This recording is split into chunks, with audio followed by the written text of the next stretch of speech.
এরা যেমন ডিএর সমর্থনে লড়াই ধর্মঘট করছে, সাথে সাথে গণতন্ত্র রক্ষা করার বিষয়েও কিন্তু সংগ্রামী যৌথ মঞ্চ সোচ্চার।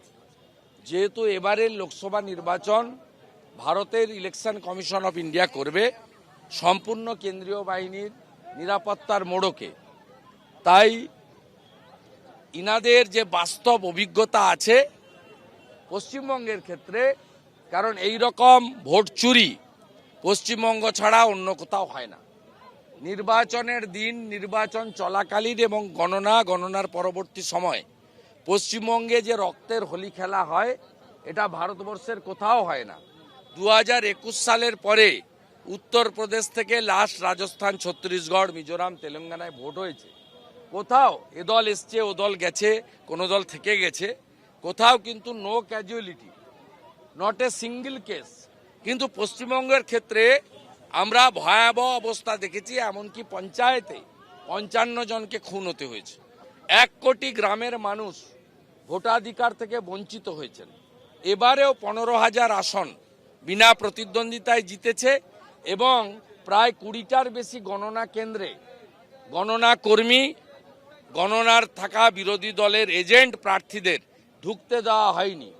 900 কোম্পানি সেন্ট্রাল ফোর্সকে বসিয়ে রেখে মমতা ব্যানার্জি তার নিজের ক্যাডারদের দিয়ে ভোট করেছেন।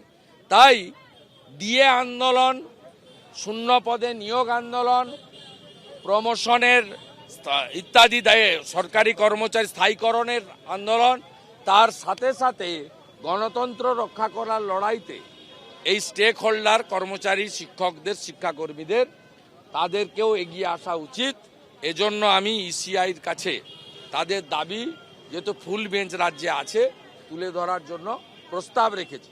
আর বলেছি আপনাদের মঞ্চ অরাজনৈতিক, কিন্তু আসুন আমরা একটা জায়গায় ঠিক করি যে নো ভোট টু মমতা। আমরা এই অত্যাচারী শাসকের বিরুদ্ধে ভোট করি, তাতে কোথা থেকে কে জিতবে জনগণ ঠিক করুক। আমি এই মঞ্চের বাইরে গিয়ে নিশ্চয়ই আমার দলের ওই ভোট চাইব, কিন্তু জনগণ ঠিক করুক তারা কাকে জেতাবে। সবাই মিলে যাতে আমরা বলি নো ভোট টু মমতা।